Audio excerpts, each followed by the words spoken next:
Ya, shalom Bapak Ibu, shalom. Shalom. Mari kita bersama berdoa sebelum kita belajar firman Tuhan. Tuhan, terima kasih untuk cuaca hari ini yang baik, yang cerah, sehingga kami bisa beraktivitas dan bisa berkumpul pada malam hari ini. Kami terus mendoakan bagi banyak orang mungkin yang mengalami kesulitan karena tempat yang masih terendam banjir.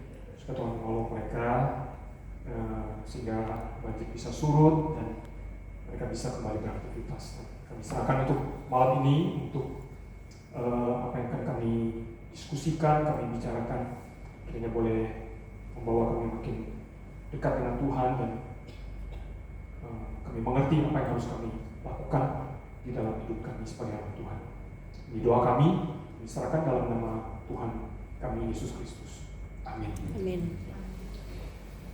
Tema yang diberikan kepada saya adalah tentang memulai dengan hati yang diperbaharui. Mari kita buka dan membaca di Roma pasal yang ke-13. Kita baca ayat yang ke-11 dan ke-12. Saya akan bacakan untuk kita semua. Firman Tuhan berkata demikian, hal ini harus kamu lakukan karena kamu mengetahui keadaan waktu sekarang, yaitu bahwa saatnya telah tiba bagi kamu untuk bangun dari tidur. Sebab sekarang keselamatan sudah lebih dekat bagi kita daripada waktu kita menjadi percaya. Hari sudah jauh malam, telah hampir siang. Sebab itu marilah kita menanggalkan perbuatan-perbuatan kegelapan dan mengenakan perlengkapan senjata terang. Inilah firman Tuhan yang kita baca. Saudara, ada 3 kehidupan ya di dalam setiap kita, begitu ya. Jadi yang kita jalani sebagai orang percaya ya. Yang pertama adalah tentu secara publik ya. Kehidupan secara publik di mana orang itu melihat kita, apa yang kita lakukan, apa yang kita bicarakan, apa yang kita hasilkan ya, performa kita, begitu, prestasi kita, orang bisa lihat semua. Nah, tetapi memang di dalam kehidupan publik ini banyak image yang kita sembunyikan.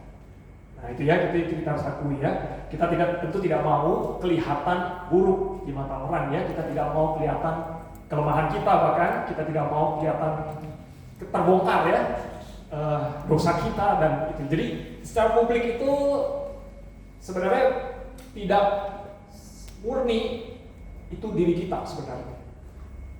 Publik itu apa yang kita tampilkan dan biasa itu yang bagus-bagus. Banyak hal yang kita lindungi, yang kita sembunyikan. Nah, ada juga kehidupan kita secara pribadi, ya, private world kita.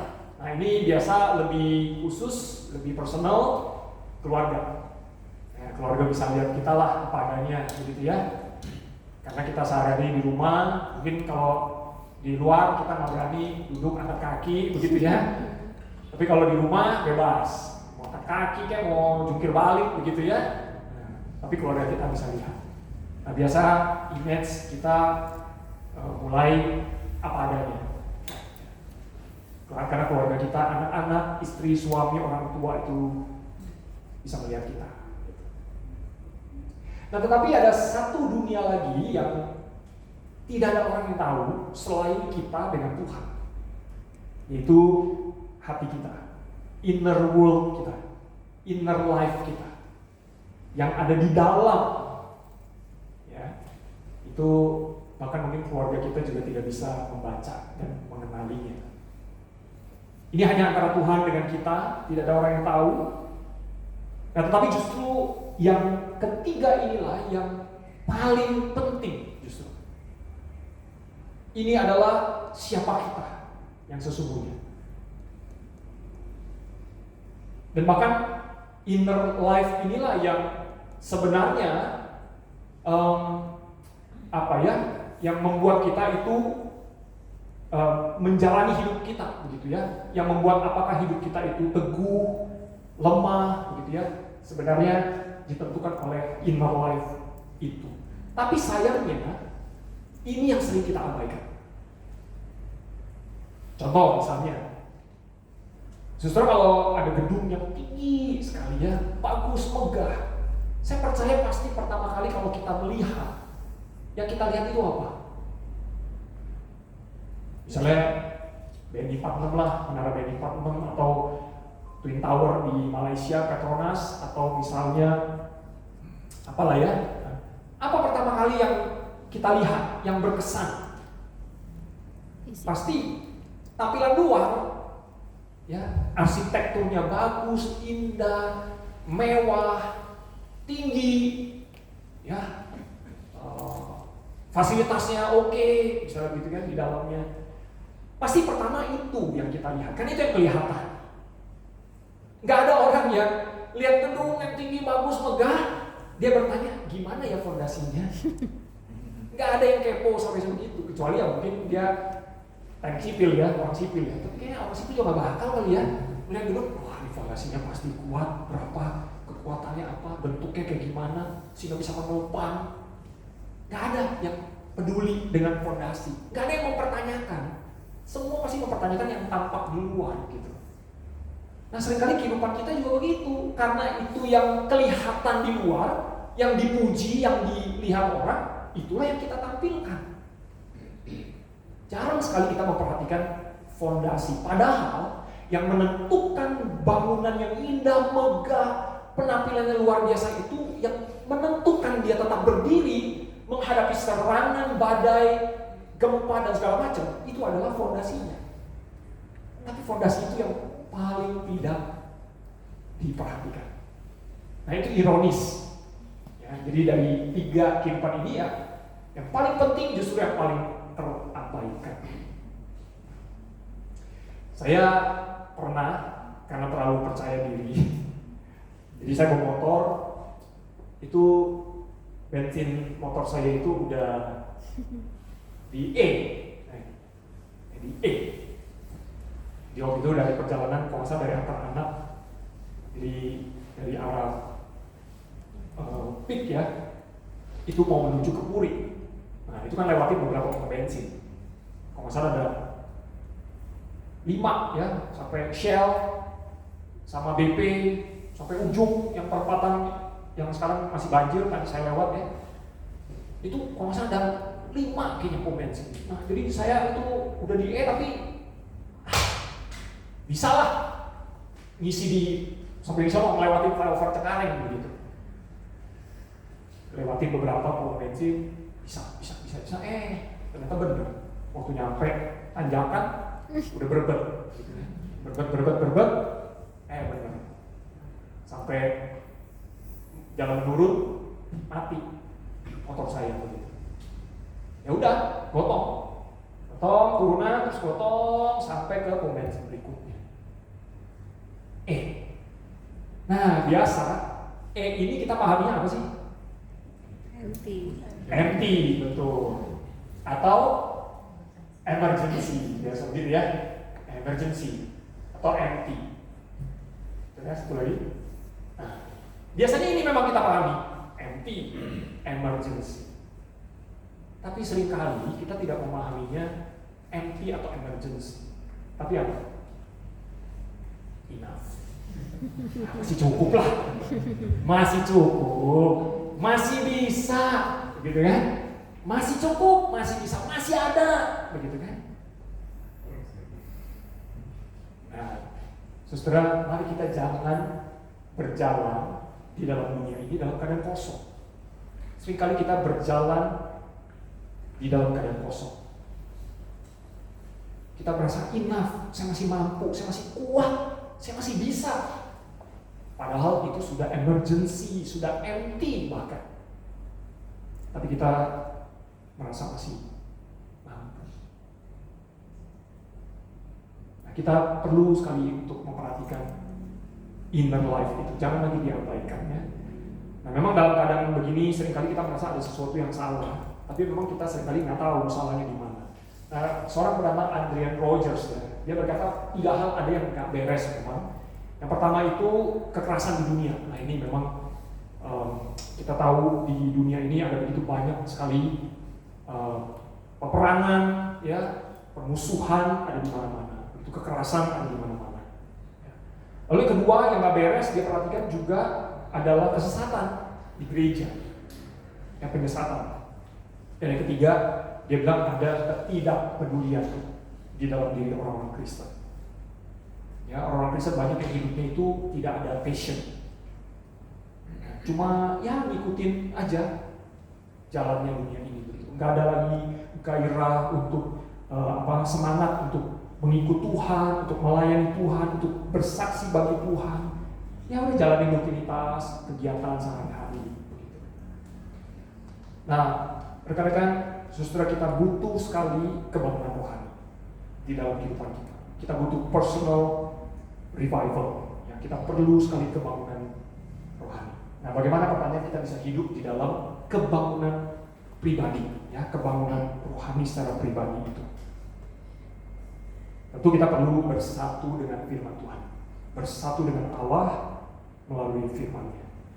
Nah, ada dua poin yang akan kita renungkan. Yang pertama, tentu kita perlu hidup dengan arahan di dalam, ya. Dan yang kedua, kita perlu hidup dengan pengurusan Allah. Nah, itu bisa kita nanti lihat di ayat 11 dan ayat yang ke-12. Yang pertama kita melihat kita perlu hidup dengan arahan di dalam. Kita perlu inward compass. Living with inward compass. Nah, di dalam Roma yang kita baca, di sini jelas sekali dituliskan, saudara ya. Alkitab berkata hal ini harus kamu lakukan karena kamu mengetahui keadaan waktu sekarang. Keadaan waktu sekarang itu kairos, ya, yaitu bahwa saatnya sudah tiba bagi kamu untuk bangun dari tidur. Waktu yang penting. Jadi waktu sudah tiba, ya, untuk kita bangun dari tidur. Nah, di dalam 1 Tesalonika pasal 5 ayat 12, ya, karena kamu sendiri tahu benar-benar bahwa hari Tuhan itu datang seperti pencuri pada waktu malam. Nah, banyak orang seringkali memaknai tulisan ini, ya, bahwa ini berbicara tentang akhir zaman begitu. Tetapi banyak orang berkata udah lama loh diucapkan, tetapi kok tidak kunjung datang. Maka orang mulai tidak lagi membicarakan, tidak tertarik lagi. Kenapa? Karena dibicarakan juga nggak datang-datang Tuhan begitu kan. Jadi mereka tuh komplain lah gitu. Nah, di dalam 2 Petrus pasal yang ketiga ayat yang keempat, orang yang tidak percaya ketika mereka bicara kedatangan Tuhan, mereka akan berkata begini, di mana janji tentang kedatangannya itu? Sebab sejak bapak-bapak leluhur kita meninggal, segala sesuatu tetap seperti semula pada waktu dunia diciptakan. Mana janji Tuhan itu akan datang? Jadi mereka komplain.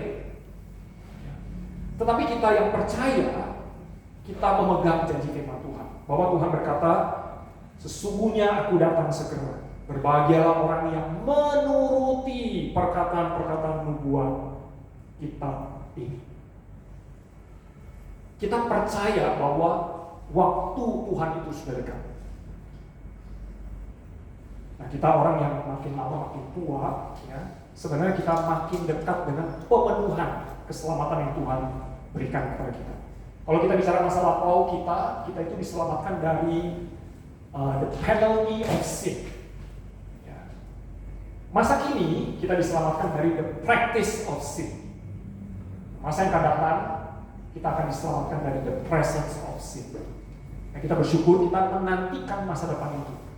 Kita sudah dibebaskan nih dari hukuman dosa. Ya, hari ini kita terus bergumul menang atas perbuatan dosa. Ya, kita terus berjuang, ya, untuk mengalahkan dosa. Tetapi kita menantikan masa depan di mana kita akan diselamatkan dari kehadiran dosa itu di dalam kehidupan kita. Keselamatan kita akan disempurnakan pada akhirnya. Itulah mengapa Allah memanggil kita semua hari ini, kepada gereja hari ini. Untuk apa? Bangun dari tidur. Karena waktunya sudah dekat. Waktunya sudah dekat.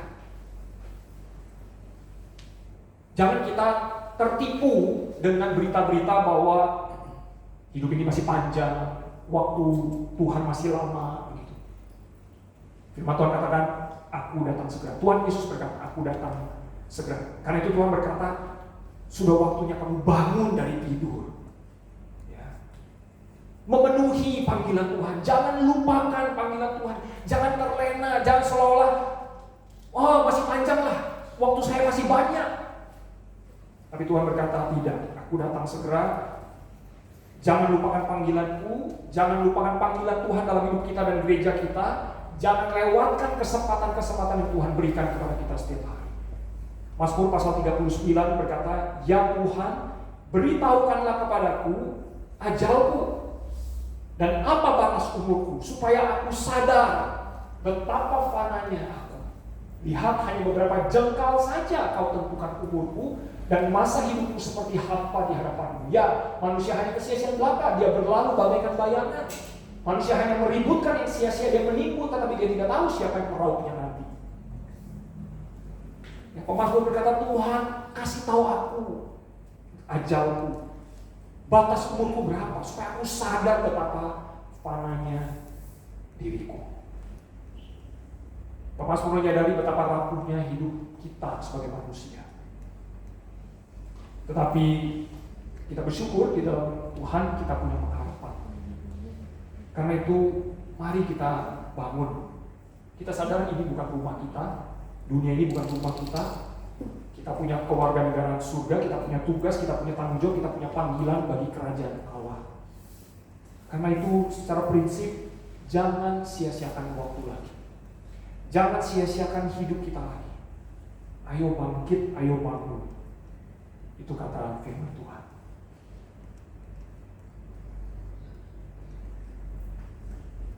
Di tengah banyak kekacauan dunia di luar, kita mesti punya kompas di dalam hati kita. Ada mandat, ada panggilan yang jelas, ada tugas yang Tuhan ingin kita kerjakan. Kita tahu apa yang penting seharusnya. Jangan kita sia-siakan hidup kita lagi.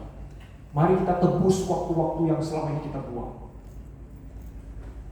Saudara, ini di Indonesia, ya, konteks Indonesia, Oktober 2025 ini sebagai acuan aja bagaimana orang Indonesia itu menggunakan media sosial, menggunakan HP. Ya, kalau kita melihat sebenarnya secara mingguan ya, itu cukup banyak ya, 21 jam. Orang Indonesia itu menghabiskan waktu melihat video di HP. Sebenarnya ada satu lagi analisa itu menggunakan gadget setiap hari itu kurang lebih 6 jam orang Indonesia. Saya nggak tahu, boleh dicek ya. Kalau malam kita pagi sampai malam ya, tiap malam kita cek penggunaan HP kita itu berapa lama setiap hari. Kayaknya benar kali ya, 6 jam ada deh ya. Ada nggak? Boleh dicek ya kesehatan HP kita ya, maksudnya bagaimana kita menggunakan HP kita ya. Saya rasa 6 jam itu betul ya, rata-rata mungkin ada 6 jam ya. Ibu-ibu film Korea satu session berapa ini? 1 jam ya, 50-an menit gitu ya. Biasa habis berapa ini? 2 lah ya, 2 episode lah ya. 2 episode itu 2 jam. Belum TikTok ya, belum WA-an, YouTube ya, dan masih banyak lagi. Ya kurang lebih 5-6 jam mungkin mau kita habiskan setiap hari. Kalau kita pikir-pikir ya, 5-6 jam itu kita bayangkan lah ya, kita kurangi gitu ya, 1 jam dari sehari-hari kita melakukan hal itu. 1 jam aja, atau mungkin gak usah 1 jam lah ya, 30 menit aja kita ambil dari waktu itu, lalu kita dedikasikan begitu ya, untuk melakukan sesuatu yang bermanfaat. Apalagi untuk memupuk inner life kita. Misalnya 30 menit itu kita pakai untuk berdoa misalnya begitu. 30 menit itu atau kita pakai untuk membaca firman Tuhan. 30 menit itu atau kita pakai untuk membaca buku-buku rohani yang baik. 30 menit itu kita pakai untuk menolong orang, untuk mendengarkan teman kita yang bergumul, untuk mengunjungi sahabat kita yang sedang kesusahan, atau untuk melayani Tuhan, atau untuk melakukan sesuatu, memberi waktu kita untuk anak-anak kita misalnya begitu ya, bermain bersama mereka. Kita ambil aja, nggak usah katakan 1 jam, 30 menit aja dari waktu yang kita pakai untuk handphone kita. Wah, saya percaya perubahan itu akan terjadi di dalam keluarga kita, gereja kita, kehidupan kita secara pribadi.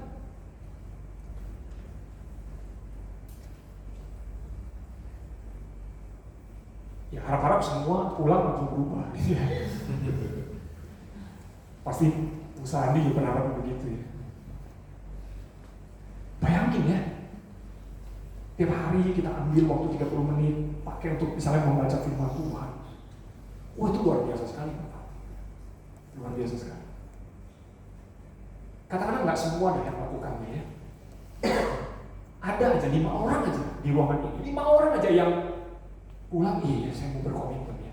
Saya mau kurangin waktu saya pegang HP dan saya pakai ambil waktu itu untuk mengumpulkan firman Tuhan, untuk berdoa. Saya percaya gereja akan mengalami perubahan. Saya percaya banyak keluarga-keluarga akan dipulihkan Tuhan.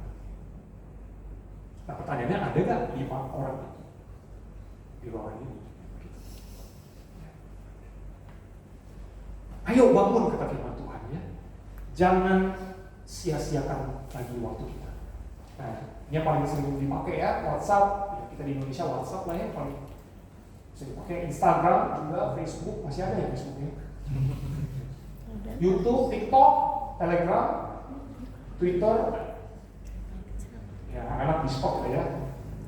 Live kalau Discord itu mana ya? Ya WA paling banyak ya. Untung WA nggak bisa lihat, bisa lihat video juga ya, banyak orang ngirim ya. Nah jadi ayo bangun firman Tuhan katakan ya. Jangan lagi sia-siakan waktu dan hidup kita. Karena apa? Tuhan akan datang. Kita punya panggilan, kita punya tugas, kita punya mandat yang harus kita kerjakan. Seorang bernama Leonard Ravenhill, dia berkata kebangunan rohani itu sering tertunda dalam kehidupan anak Tuhan. Kenapa? Ya, yaitu ya, penginjilan diabaikan,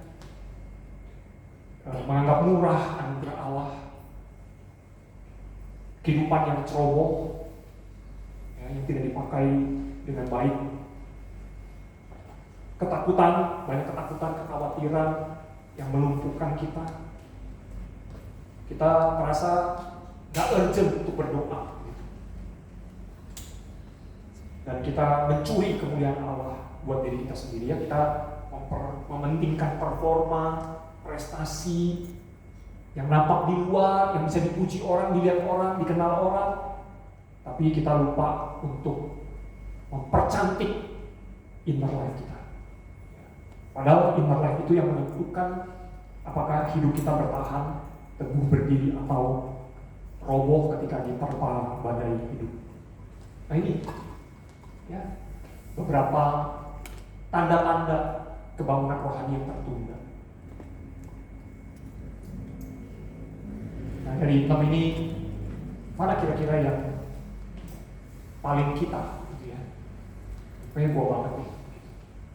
Apakah kita punya banyak kekhawatiran hari ini ya, yang melumpuhkan kita? Atau kita udah gak berdoa lagi? Kita sudah tidak punya waktu doa secara khusus. Kita pakai hidup ceroboh. Kita mencari kemuliaan diri sendiri. Kita tidak lagi melihat Injil itu berbicara kepada kita ya. Kita tidak mengkhotbahkan Injil itu setiap hari lagi di dalam hidup kita. Bahwa kita ini anak Tuhan yang berharga, bahwa kita ini cari pengakuan tidak perlu di tempat yang lain, karena kita adalah anak Tuhan. Ya, kita punya Bapa yang mengasihi kita. Kita nggak perlu mencari kasih di tempat yang lain. Karena apa? Kita sudah dikasihi oleh Tuhan kita. Tim Keller berkata,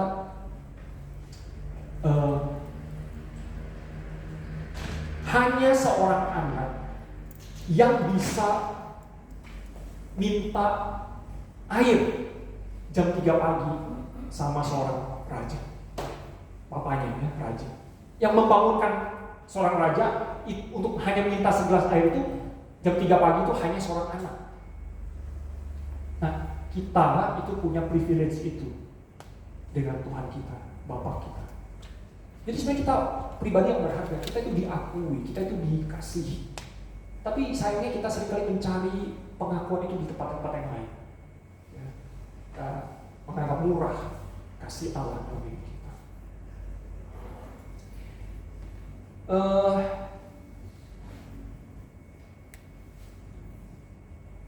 Ya, maukah kita mengevaluasi diri kita ya hari ini?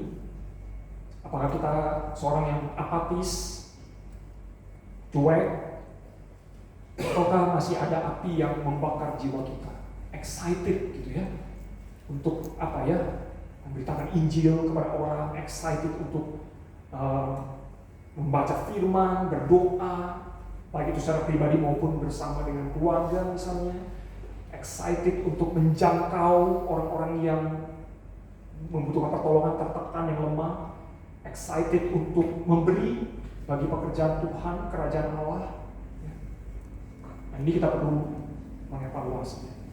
Ada seekor bebek ya, yang terbang, bersama terbang gitu ya. Nah, bebek ini akhirnya dia turun ya, karena dia melihat di bawah cantik gitu ya, dia turun sendiri gitu kan. Nah, ketika dia turun, dia lihat teman-temannya itu terbang di atas begitu kan. Tapi dia pengen stay di bawah begitu. Capek juga kan dia terbang terus begitu kan. Dia memutuskan untuk tinggal agak lama di bawah begitu kan. Ya, dia sesekali dia lihat ada banyak bebek terbang, keluarganya terbang begitu kan. Dia mau ikut sebenarnya setelah sekian lama. Kangen gitu, gue pengen terbang lagi begitu kan. Tapi dia nggak bisa begitu. Kenapa? Karena udah mulai overweight, kira-kira ceritanya begitu ya. Udah mulai overweight begitu, dan dia pikir saya mesti kurangi dulu ya. Saya mesti kurangi dulu karena nggak bisa terbang nih, begitu kan. Tapi waktu demi waktu berlalu, keinginan itu mulai pudar. Keinginan untuk terbang lagi, kumpul lagi sama family-nya, mulai pudar keinginan itu. Ya. Tarsok lah gitu, tar besok begitu ya. Jadi waktu dia lihat, lama-lama dia lihat orang bebek-bebek itu terbang, familinya terbang, dia udah nggak merasa pengen ikut terbang lagi sebenarnya. Nah, saudara, sebenarnya kita itu seperti bebek ini ya. Kita seharusnya tuh terbang gitu ya, melakukan apa yang Tuhan inginkan. Ya. Tapi kita senang sekali lihat ke bawah gitu, dan kita senang bahkan bukan cuma lihat tapi tinggal di bawah gitu. Stay di bawah gitu. Akhirnya kita kehilangan desire untuk kembali memenuhi panggilan Tuhan. Dan akhirnya bebek itu ya jadi panggang ya.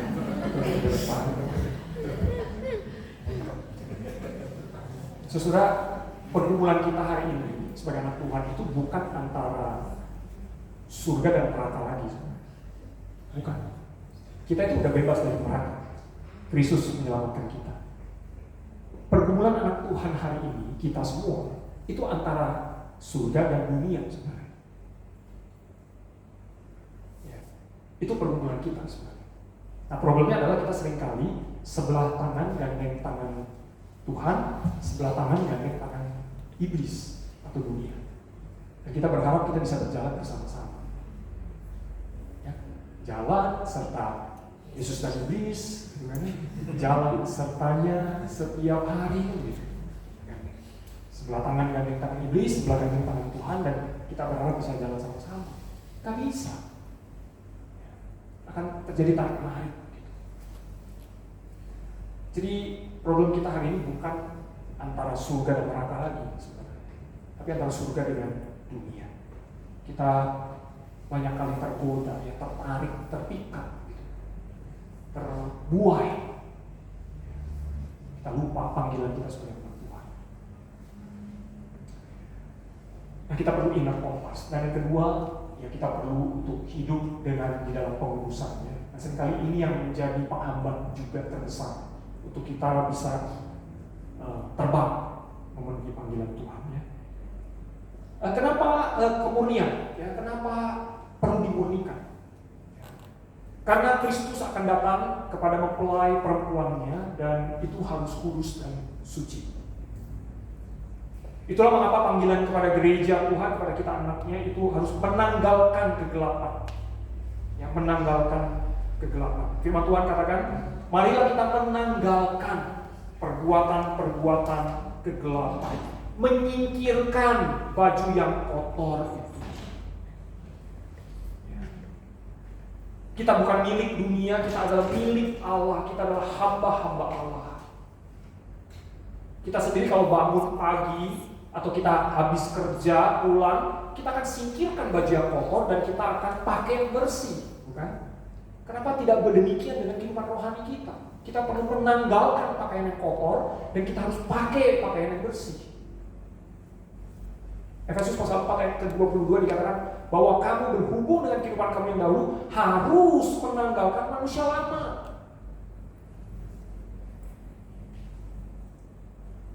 Singkirkan. Tapi juga bukan cuma singkirkan manusia lama terus kita nggak pakai apa-apa. Firman Tuhan katakan kenakan kebenaran, pakai terang. Dan di beberapa bagian firman Tuhan, kenakanlah Kristus dikatakan. Ya.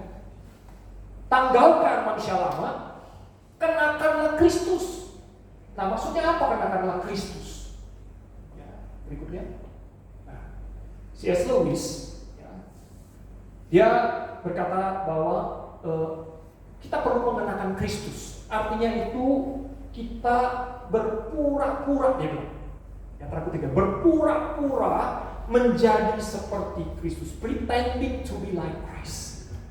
Itu artinya mengenakan Kristus, ya. Memakai seperti memakai jubah, begitu.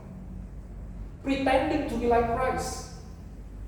Pura-pura, wah, seringkali kalau kita bilang pura-pura itu kayaknya negatif ya. Tapi sebenarnya bukan. Anak-anak kita itu suka berpura-pura, betul ya? Waktu dia kecil, dia pura-pura mau jadi guru, jadi dokter, jadi anak saya dulu mau jadi tukang parkir. Nah, betul. Jadi kalau ada motor, mobil, terus, wah dia senang gitu, terus, karena sudah dapat uang kan ya. Nah, katakanlah anak kita itu suka berpura-pura jadi dokter. Nah, kita biasakan untuk memenuhinya kita belikan ya pakaian dokter-dokteran, stetoskop mainan, termometer, kayak gitu-gitu ya. Nah, seringkali mereka mempraktekkan, betul kan ya, berpura-pura. Mereka, Mama, ayo sini duduk, ya. Dede mau periksa, misalnya begitu kan. Jadi dia pakai stetoskopnya, dia dengar, wah ini papa nih batuk nih, ya. Ini pasti sering makan durian, misalnya begitu kan. Wah ini kolesterolnya naik nih, ya, kebanyakan makan cunyuk, misalnya begitu kan, gitu ya. Babi nih kebanyakan nih, begitu kan. Wah nanti saya kasih obat resep, papa tebus di apotek. Jadi kan dia mau praktekkan. Nah, pada waktu dia mau praktekkan, itu sebenarnya dia sedang mengasah. Dia mengasah kecerdasan dia mengasah skill dia mengasah keinginan dia untuk menjadi dokter. Betul kan ya? Karena dia sedang berpura-pura. Sebenarnya tanpa sadar itu mengasah loh pengetahuan. Oh, kalau jadi dokter tuh periksanya kayak begini. Dia contohin, apalagi nanti kalau kita ajarin, ya. Wah, makin lama dia makin terampil. Pada akhirnya ketika dia beranjak dewasa dan dia mau ambil kuliah, dia mulai berpikir, dulu saya senang jadi dokter. Dan saya tahu jadi dokter itu seperti ini. Lalu dia mulai bertanya, Mama boleh gak saya kuliah dokter? Oh boleh, kita dukung, kita biayain. Akhirnya dia kuliah dan betul loh Bapak Ibu, menjadi dokter beneran. Dimulai dari berpura-pura. Nah, kita dituntut oleh firman Tuhan untuk apa? Menjadi seperti Kristus, kan? Keserupaan Kristus. Menjadi makin hari makin mirip Yesus. Wah, kita berkata, bagaimana mungkin? Dia Tuhan, dia Kristus, kita manusia berdosa. Banyak pergumulan. C.S. Lewis berkata, mulailah dari berpura-pura menjadi seperti Kristus. Itulah artinya mengenakan Kristus. Nah, memang kita sadar, waktu kita berpura-pura jadi seperti Kristus, mengenakan Kristus, kita malu. Kenapa? Aduh, gak pantas. Gak pantas. Ya. Siapa saya? Sehingga saya bisa pretending to be like Christ. Tapi Tuhan bilang, gak apa-apa. Kenakanlah Kristus, kenakanlah aku. Nah, waktu kita berpura-pura jadi seperti Kristus, kita akan makin mawas diri. Pada waktu ada dosa, pada waktu kita ingin kita tergoda, kita ingat, saya kan sedang pretending to be like Christ. Tuhan pasti tidak akan lakukan, maka kita akan tolak. Sebaliknya, pada waktu ada hal yang baik yang harus kita kerjakan, tapi kita malas kerjakan. Ya. Tapi kita berkata, kita ingat, wah, saya kan lagi berpura-pura jadi seperti Kristus. Kalau Tuhan pasti dia akan lakukan, maka kita akan belajar melakukannya. Nah, lama-kelamaan, benar loh, makin mirip loh sama Tuhan Yesus. Dan itu dimulai dari pretending. Karena waktu kita pretending, berpura-pura, Roh Kudus itu bekerja, mengolah semua. Ya. Lama-kelamaan Roh Kudus bekerja dan membimbing kita, menuntun kita kepada keserupaan Kristus. Jadi bukan berarti tidak mungkin kita makin mirip Yesus. Sangat mungkin. Tapi itu dimulai dari pretending, mengenakan Kristus. 1 Petrus 1:15, hendaklah kamu menjadi kudus dalam seluruh hidupmu, sama seperti Dia yang kudus, yang telah memanggil kamu. Tanggalkanlah perbuatan yang gelap yang kita lakukan dalam sembunyi. Nah, seringkali ini 3 relasi kita dengan dosa, ya. Kita jatuh dalam dosa. Kalau kita tidak segera bertobat, maka kita akan terperangkap dalam dosa. Kita akan sulit melepaskan diri, dan akhirnya kita menjadi orang yang hidup dalam dosa, menjadi terbiasa. Tidak ada lagi rasa bersalah. Kita mulai merasionalisasi dosa itu. Orang lain juga melakukannya. Masa saya nggak boleh? Enak benar. Masa saya nggak bisa? Begitu ya. Kita mulai komplain sama Tuhan. Ya. Kenapa saya nggak bisa? Kenapa saya nggak boleh? Apa karena saya anak Tuhan? Wah, nggak cengeng hidup. Enak dong ya. Jadi orang dunia, orang Kristen banyak batasannya. Kita mulai nggak suka. Kita mulai mau memberontak. Nah itu, karena kita terbiasa, kita membiarkan kita jatuh dalam dosa, tidak segera bertobat, kita mulai terperangkap, dan kita mulai hidup di dalam dosa. Saudara, orang Kristen itu bukannya tidak ada dosa, sinless. Tidak. Kita belum sempurna selama kita masih hidup di dunia ini dan di tubuh yang fana ini. Memang betul, kita sudah dibebaskan dari kutuk dosa, tetapi pengaruh dosa itu masih di dalam hidup kita. Jadi kita bukan sinless, tetapi kita sinless seharusnya. Kita bukan jadi orang yang tidak ada lagi dosa. Itu nanti. Tapi kita seharusnya menjadi orang yang berkurang gitu loh dosanya. Makin lama makin berkurang seharusnya dosanya. Makin lama makin meninggalkan perbuatan-perbuatan gelap itu, dan kita melakukan perbuatan-perbuatan terang Tuhan. Nah, pertanyaannya, apakah kita mematikan dosa setiap hari? Ya? Next, bisakah orang Kristen berdosa? Bisa. Boleh nggak orang Kristen berdosa? Nggak boleh. Tapi masih bisa nggak? Bisa. Tapi boleh nggak? Nggak boleh. Nah, itu jawabannya. Nggak boleh. Tapi masih bisa. Masih. Kita mengakui. Kita masih bisa jatuh dalam dosa. Tapi sebenarnya kita nggak boleh melakukannya.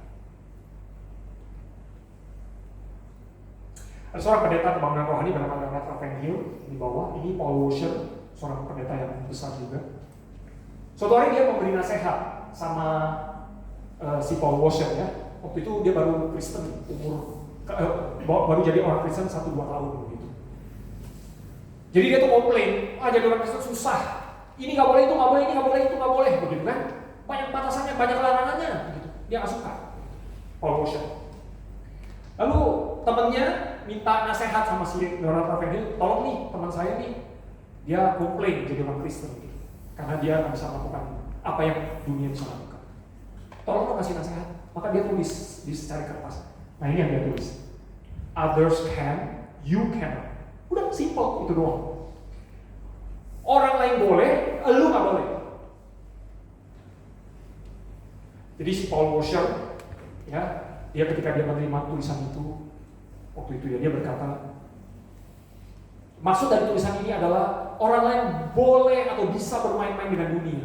Orang lain bisa bergandengan tangan dengan dunia. Orang lain bisa menjalani kehidupan yang tidak ada artinya, yang ada maknanya. Tetapi kalau saya ingin menjadi alat di tangan Tuhan, saya nggak bisa hidup seperti dunia. Kehidupan Kristen, dia tulis begini. Kehidupan Kristen tidak dimulai dengan apa yang bisa kita lakukan. Tetapi kehidupan Kristen dimulai dengan apa yang seharusnya tidak boleh kita lakukan. Saya ulangi ya. Kehidupan Kristen itu tidak dimulai dengan apa yang bisa kita lakukan. Tetapi kehidupan Kristen dimulai dengan apa yang seharusnya tidak kita lakukan. Artinya, orang Kristen itu bukan jangan mikir jauh-jauh dulu. Saya mau melayani Tuhan, saya mau bersaksi bagi Tuhan, saya mau pergi mengabarkan Injil dan seterusnya. Oh itu baik, itu memang harus kita lakukan. Tapi Paul Washer berkata, kehidupan Kristen itu dimulai seharusnya dengan apa yang tidak seharusnya kamu lakukan. Artinya, meninggalkan dosa. Itu pertama-tama berbicara kehidupan Kristen. Saya pikir itu nasihat yang sangat baik. Karena itu prinsip kita yang kedua, jangan sembunyikan dosa kita. Kalau kita mau hidup kita dibaharui oleh Tuhan, jangan sembunyikan dosa kita. Kita mesti bersihkan, matikan. Kalau tidak, ya itu tadi. Ya, lama-lama kita akan terbiasa.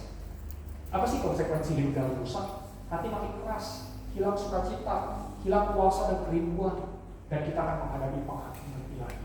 Bukan penghukuman ilahi ya, penghakiman ilahi. Semua orang, termasuk anak Tuhan, akan dihakimi. Ya, kita bersyukur, kita tidak akan dihukum, tapi kita tetap akan dihakimi.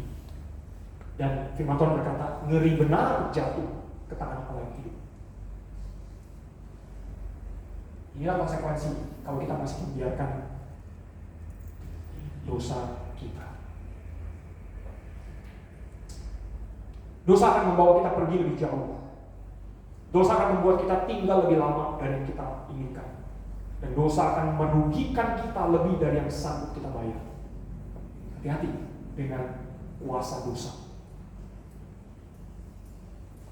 Tapi kita bersyukur, di dalam Kristus kita bisa mengalahkan dosa. Di dalam Kristus ada kemenangan. Karena Yesus sudah menang atas dosa.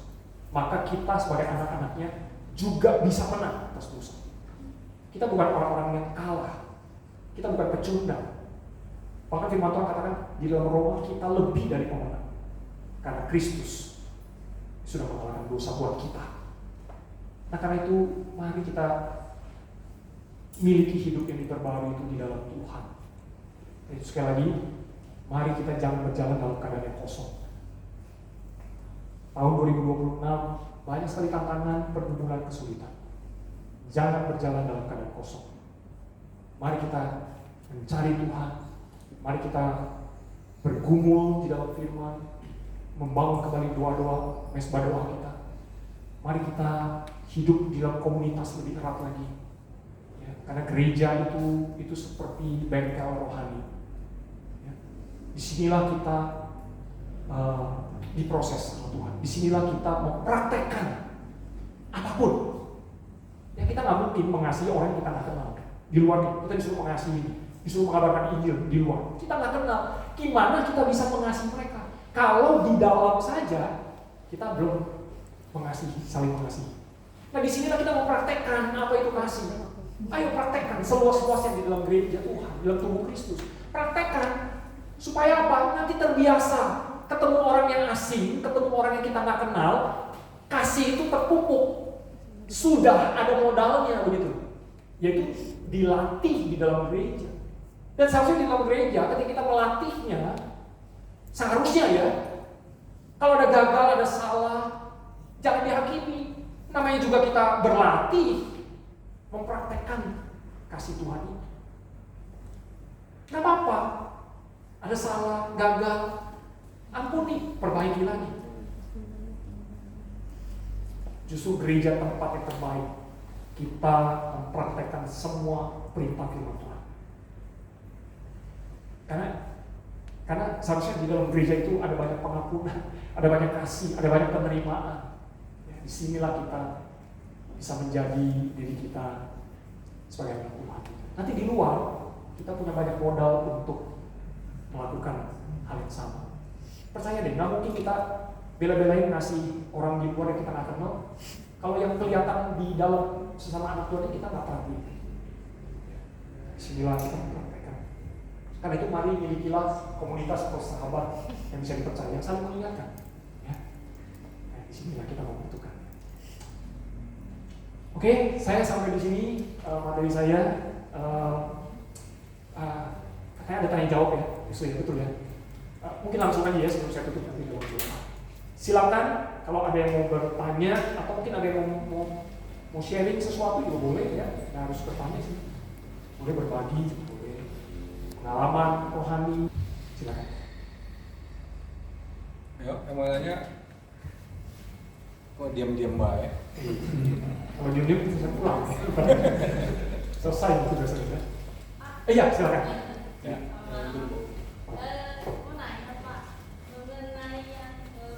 Bentar, tunggu mic.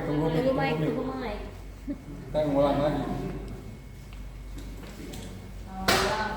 Ya. Terima kasih untuk waktunya, Pak. Iya. Yang paling awal mengenai MT, Oh iya. emergency sama enough. Kan katanya kita seringkali enough ya, Pak. Rasain apa ya? Boleh konkretnya apa nggak, Pak? Misalnya dalam keseharian, itu yang pertama. Terus yang kedua mengenai pretending to be like Christ, berpura-pura jadi Kristus.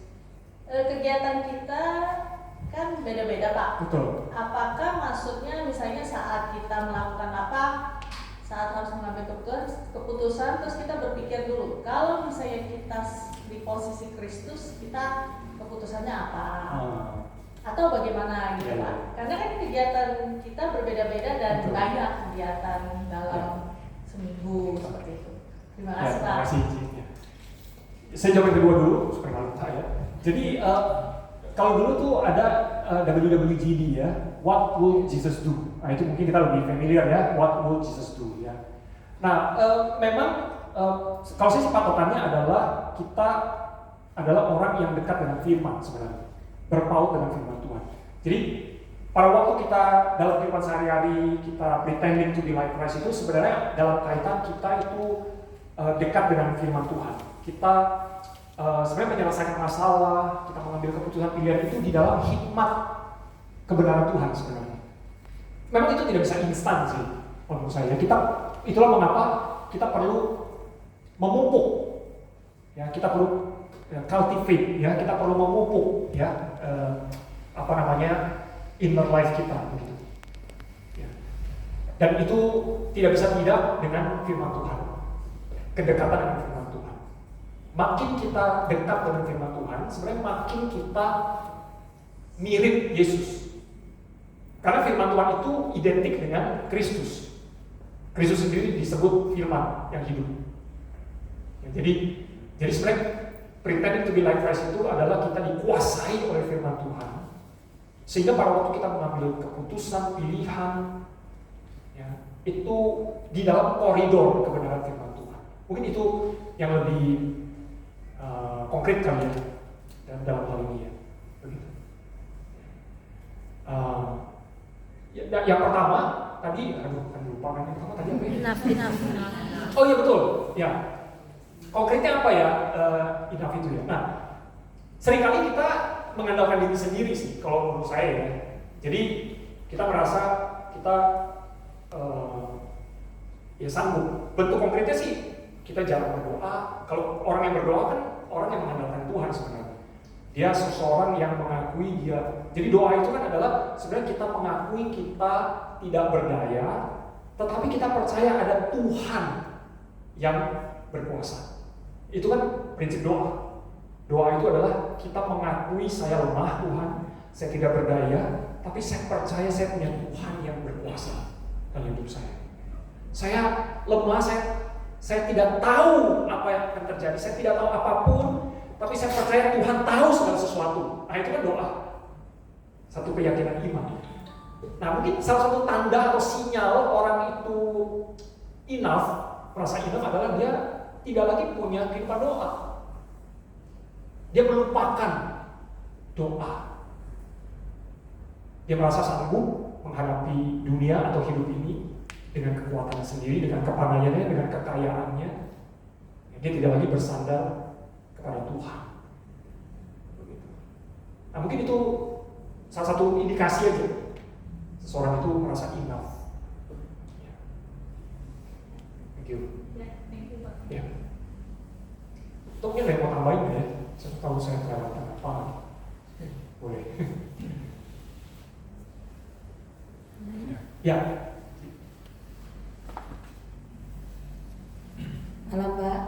Jadi tadi ada bagian satu yang living in sin, hidup dalam dosa, terbiasa, tidak ada rasa bersalah.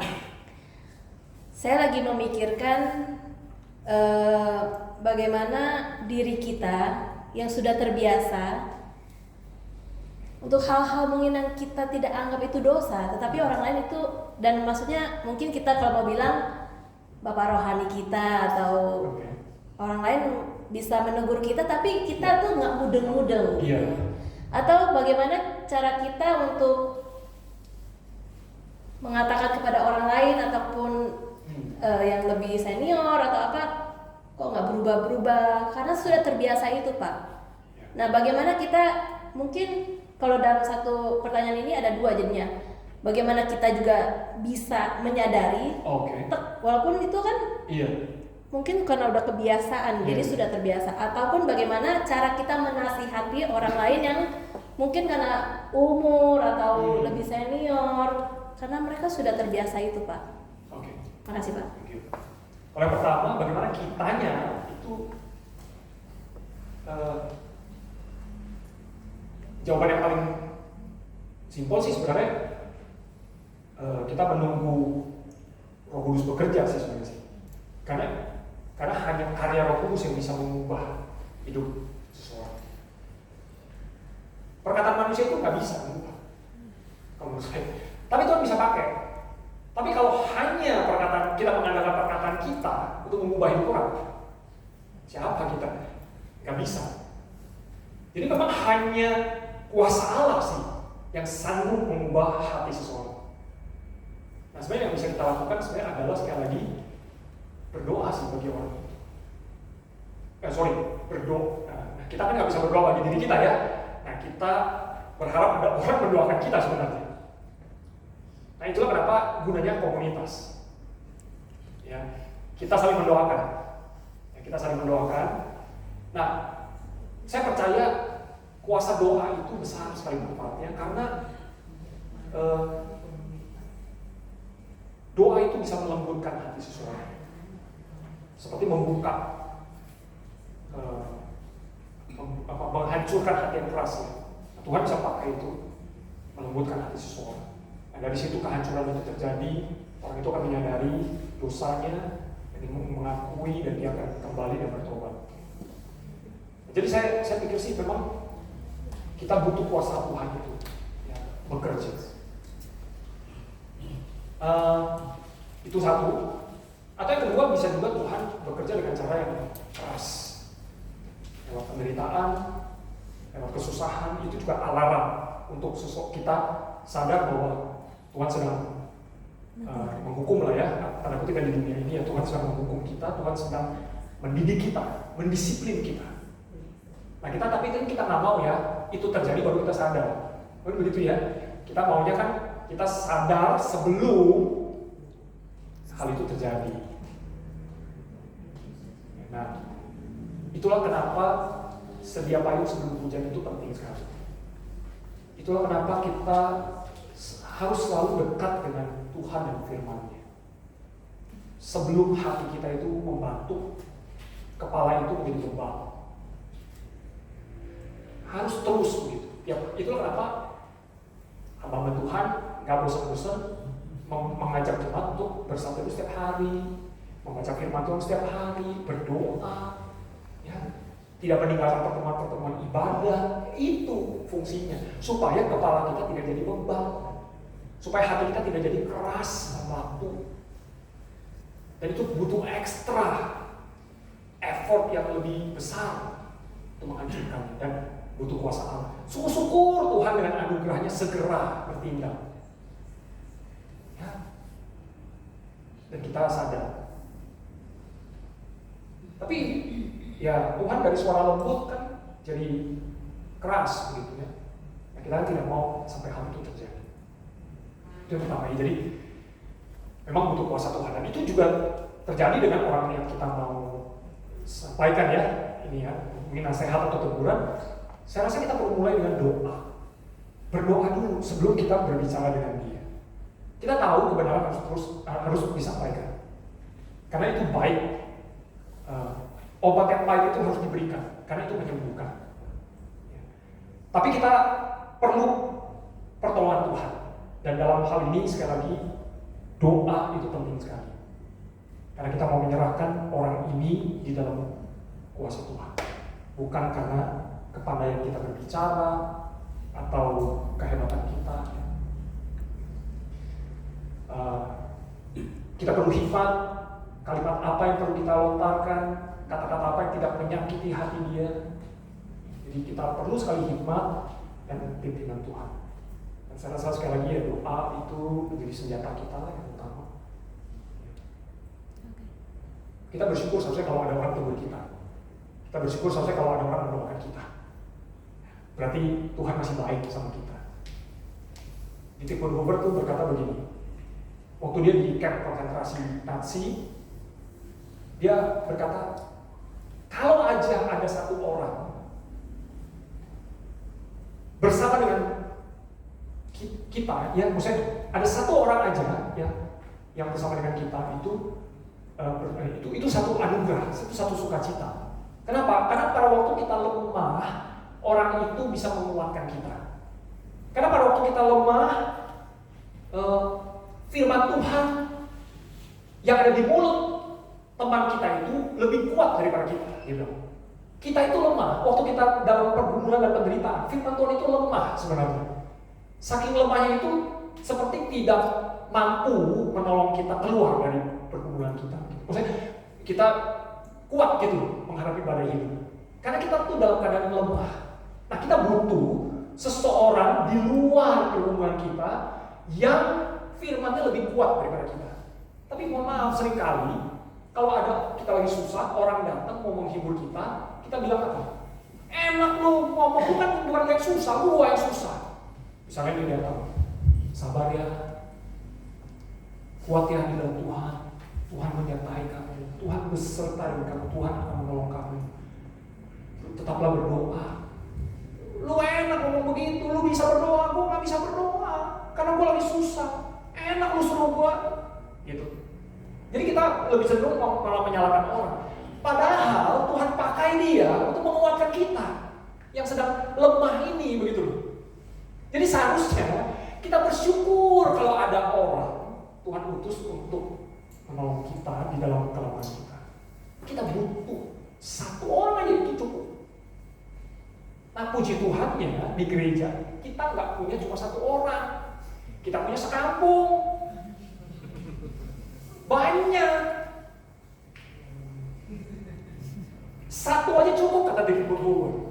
Karena Tuhan akan pakai mulut dia, firman yang kuat itu diberikan kepada dia untuk berkata-kata kepada kita, menghibur kita. Satu aja cukup, apalagi sekambreng, ya sekampung. Wah, Maka Dietrich Bonhoeffer dalam bukunya Life Together, dia berkata, bersyukurlah setiap anak Tuhan yang dikelilingi oleh komunitas orang percaya. Bersyukurlah, saling menguatkan. Demikian juga dengan kalau kita kuat, ada orang yang lemah, kita kuatkan dia. Tuhan pakai kita untuk menguatkan dia. Jadi, ya bersyukurlah kalau kita masuk di dalam komunitas orang percaya. Ya kadang saya, ya jujur aja kalau lihat ada orang Kristen yang dia datang pulang, saya kadang membayangkan bagaimana ya dia bisa kuat ya menghadapi hidup ini ya. Dia merasa dia sendiri gitu ya. Gimana dia bisa kuat gitu ya? Jadi waktu kita tahu dia udah waktu kita tahu ya dia udah terpuruk sekali, udah jauh sekali gitu. Tapi dia nggak sadar kalau dia butuh komunitas, menjauh, menghindar. Nanti waktu udah terpuruk, nggak ada yang ngomongnya apa nanti? Nggak ada yang perhatiin saya, nggak ada yang peduli sama lah. Dia sendiri tidak mendekatkan diri di dalam komunitas. Nah, kita jangan jadi jemaat yang seperti itu. Ya. Mari kita yang mendekatkan diri, karena manfaatnya itu besar sekali di dalam komunitas orang percaya. Itu kenapa firman Tuhan katakan jangan meninggalkan pertemuan-pertemuan ibadah. Manfaatnya besar. Oke, ada lagi mau bertanya? Ya.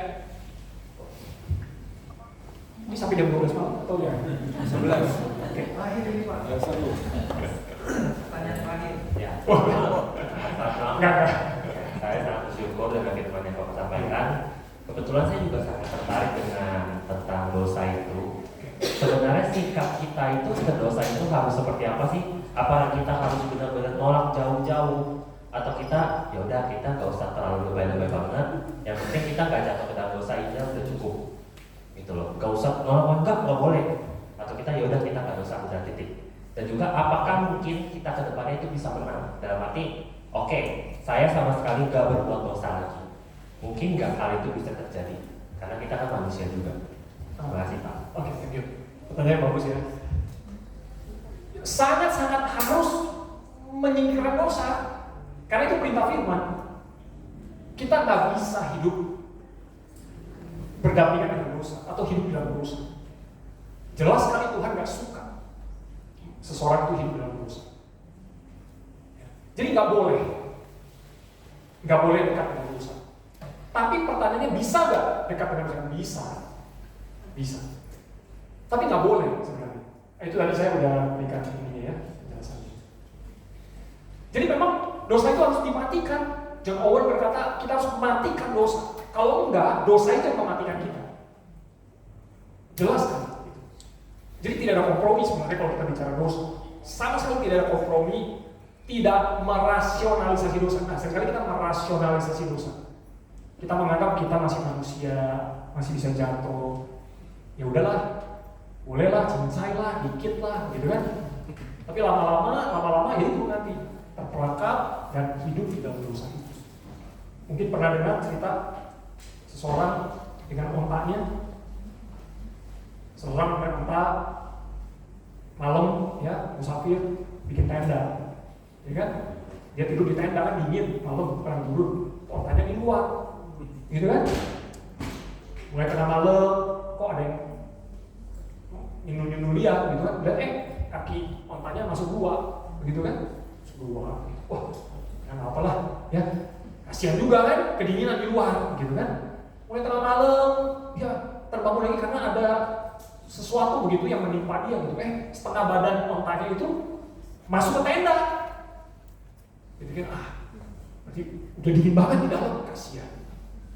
Besok pagi dia yang merasa dingin, dia di luar, ontanya di dalam tenda. Itu dimulai dari mana? Membiarkan dosa itu masuk sedikit.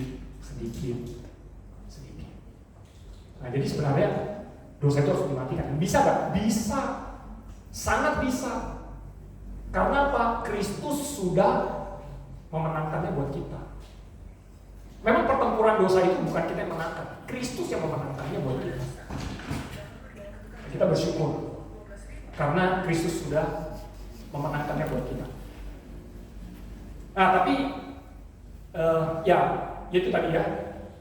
Karena kita masih bisa, maka kita masih ada tarik menarik memang dengan dosa ini. Paulus berkata, saya maunya meninggalkan kedagingan, maksudnya tidak mau lagi, tetapi sulit. Memang Paulus mengakui itu. Ya, Paulus mengakui itu. Nah, tapi dia berkata, siapa yang sanggup melepaskan aku dari tubuh maut ini? Nah, dia bilang Kristus. Nah, jadi sebenarnya kita patokannya adalah mari kita dekat dengan Tuhan, mari kita mengandalkan pertolongan Tuhan. Maka kita akan sanggup melepaskan diri dari dosa kita. Nah, memang yang paling berat itu kalau memang sudah bicara kecanduan, bicara udah menjadi kebiasaan begitu ya. Nah, itu memang lebih sulit. Mungkin kita perlu bantuan orang untuk menolong kita keluar dari pergumulan ini. Ada accountability partner yang akan mengingatkan kita, menegur kita. Kalau kita mau melakukannya, kita bisa minta doa dari dia mendoakan kita, dia menegur kita, mengingatkan kita. Jadi mungkin perlu accountability partner gitu. Selain tentu dekat dengan firman dan doa bantuan. Jadi bisa nggak jawabannya? Bisa, sangat bisa. Kita mesti punya purpose aja, tujuan. Satu lagi ya, John Piper, dia pernah khotbah begini. John Piper itu pernah khotbah begini. Kalau kita lagi di hotel, ya, lagi di hotel ini, seorang diri. Terus di laptop kita mau buka film pornografi. Ya. Tapi kita anak Tuhan, kita tahu nih nggak boleh, gitu kan? Udah nggak tahan nih, gitu kan? Bergumul, dan doa orang bergumul, udah nggak tahan nih, pengen buka nih ya. Udah mau pencet, udah mau buka nih ya. Tiba-tiba ya, itu keinginan udah besar. Tiba-tiba pintu hotel kita tuh didobrak, jebret. Lalu ada orang nodong pistol ke anak kita, dan dia berkata sama kita, kalau kamu buka pornografi, saya tembak anak kamu. Pertanyaan saya, si Piper bilang, buka gak kita? Gak bakal buka. Padahal udah pengen kan? Kepengen udah mau buka nih. Tapi karena anak kita diancam mau ditembak kalau kita buka, memang ini gak rasional juga sih ya. Mau ditembak kalau kita buka, kita gak kepengen lagi. Hilang langsung keinginan itu. Karena apa? Kita punya purpose yang baru. Kita ingin menyelamatkan anak kita. Nah, jadi sebenarnya kita mesti punya tujuan yang baru. Kita ini punya tujuan untuk melakukan dosa. Nah, kita mesti punya purpose. Kita mesti ingat apa purpose kita. Apa reason, apa alasan kita tidak melakukan. Ya tentu saja jawaban yang paling utama adalah karena Tuhan sudah mati untuk kita. Tuhan sudah berkorban begitu luar biasa, karya salibnya. Itu seharusnya menjadi tujuan utama kita sih. Tuhan begitu mengasihi saya. Mengapa saya mendukakan hatinya? Mengapa saya mendukakan hatinya? Dia sudah berkorban, dia sudah mati buat saya, dia sudah datang dari dunia ke dalam, dia sudah datang dari surga ke dalam dunia untuk saya. Kenapa saya mendukakan hatinya? Nah, seharusnya Injil itu menjadi purpose atau reason, the main reason kita. Jadi bisa tinggalin dosa, bisa. Ya, kenapa tolong Tuhan? Panjang lebar ya. Ada lagi? Banyak. Cukup ya? Oh, akhir ya? Maksud? Saya diselamatkan maksud ya. Ya, Pak. Silakan. Ya udah, Dekat Bapak, dekat dengan. Ininya nggak gede Pak. Oke, malam Pak, saya mau nanya cara bedain antara teguran dari Tuhan atau sama dengan proses, karena saya percaya bahwa teguran Tuhan itu kan tadi kan dibilang ya bahwa itu bisa pelan, halus atau bisa keras. Nah, bedanya sama proses itu apa? Contoh, Tuhan mau kita jadi apa? Itu butuh namanya proses kan. Kita nggak bisa bilang butuh berapa lama karena itu butuh waktu dan nggak bisa instan. Cara bedainnya itu bagaimana? Karena jujur seringkali kan kita bingung. Ini sebenarnya teguran dari Tuhan, harus sebenarnya proses. Tuhan mau kita jadi apa, terus kita maunya apa. Itu kan matanya Tuhan dan kalkulator Tuhan beda sama kita punya. Iya. Itu pertama. Yang kedua adalah hidup itu kan dibilang tadi kan nggak boleh kosong. Kosong ini dalam artian itu seperti apa ya? Karena kan mungkin ya Secara rohani. secara rohani ya. Betul. Jangan berjalan dalam keadaan rohani yang kosong. Maksudnya kita merasa tidak butuh Tuhan. Kita kan merasa mampu nih, masih cukup nih, masih kuat nih. Nah, hidup jangan hidup jangan berjalan dalam keadaan kosong itu maksudnya secara rohani kita itu kita nggak perhatikan. Karena tadi kan saya bicara inner life, kehidupan spiritual. Ya. Terakhir yang soal berpura-pura. Ya. Ini yang soal berpura-pura menjadi Kristus, karena kan mungkin untuk kita menjadi seperti Kristus kan kita harus berpura-pura apa yang Kristus akan lakukan, apa yang akan dipikirkan. Oke. Seperti itu. Lalu ini bisa 100% terjadi atau bagaimana? Oh. Karena kan mungkin dalam hidup kita mau menjadi sesuatu, tapi Betul. mungkin dalam hidup kita itu seringkali banyak hal yang membuat kita udahlah nyerah, daripada mungkin kita berpura-pura terus mungkin nggak sampai, mungkin kita bisa jadi sesuatu yang lain. Itu seperti apa? Bagaimana cara? Thank you ya. Ya, jadi sebenarnya ini sambung sampai pertama sebenarnya pertanyaan pertama. Jadi proses kita ini proses bertumbuh ya. Kita ini semua proses bertumbuh menjadi semakin hari semakin serupa Kristus. Nah di dalam proses itu memang ada jatuh bangun sih, saya percaya. Ada gagal, ada berhasil. Ya. Jadi menurut saya kegagalan, kelemahan itu juga bagian dari pertumbuhan iman sebenarnya. Karena pada waktu kita gagal, kita jatuh, memang kita tidak berharap ya, tapi itu bisa saja terjadi. Disitulah kita justru titik-titik di mana kita balik kepada Tuhan. Kita merasa paling membutuhkan Tuhan. Justru sebaliknya, ketika kita sukses, berhasil, kadang kita malah melupakan Tuhan. Jadi kita jangan berpikir bahwa di masa-masa kita lemah, dalam keadaan yang gagal, itu Tuhan meninggalkan kita. Tidak. Justru disitulah Tuhan mau kita mencari Dia dan makin teguh berpegang kepada Dia. Jadi ya justru kalau di masa-masa itu makin pekalah dengan suara Tuhan. Nah, soal teguran juga sama ya. Kita percaya di dalam proses itu ada nasihat, ada teguran Tuhan. Bagaimana membedakannya? Saya pikir itu dalam proses kita bergumul bersama Tuhan sih ya. Kita bisa gini, makin lama kita makin berrelasi dengan seseorang, kita makin mengenal dia sebenarnya. Betul ya? Apakah itu suami, istri, kita makin tahu dia mau ngomong apa, dari gerak-geriknya atau dari mimik mukanya kita bisa menebak. Wah, kayaknya dia nggak suka. Wah, dia suka. Kenapa? Karena makin kenal, makin tahu. Nah, itulah kenapa kedekatan kita dengan Tuhan itu kunci. Ketika proses bertumbuh itu berjalan, kita tahu kita gagal, kita cari Tuhan, kita peka, ya.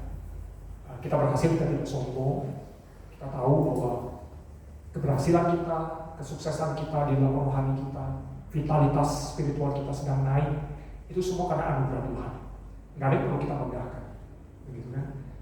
Nah, jadi kedekatan dengan Tuhan itu sangat menentukan bagaimana proses kita mendengar suara Tuhan, maksudnya mendengar Tuhan menegur, memberi nasihat, memberi pujian, ya bahkan ya, memberi penguatan kepada kita. Itu makin peka lah kita untuk membedakan itu. Kalau kita nggak dekat dengan Tuhan ya kita akan nebak-nebak terus gitu, benar atau bukan, ini nasihat, bahkan kita bisa salah menerka gitu ya, kita bisa salah.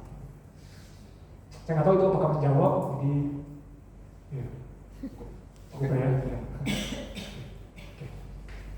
Usah cukup ya? Cukup ya, enggak apa 12 ya. Pulang. Kita doa ya. Mari kita berdoa. Bapak di surga, terima kasih kalau kami boleh berdiskusi bersama-sama. Dan kami rindu Tuhan sebagai anak Tuhan, kami kembali memenuhi panggilan Tuhan. Tuhan sudah menebus kami dan Tuhan rindu kami makin hari makin serupa seperti Engkau. Tuhan biarlah melalui diskusi kami pada malam hari ini membawa kami makin dalam mengenal Tuhan, makin sungguh mengasihi Tuhan dan makin dekat mengikut Tuhan. Ini doa kami, Tuhan, dalam nama Tuhan Yesus kami berdoa. Amin. Tuhan berkati.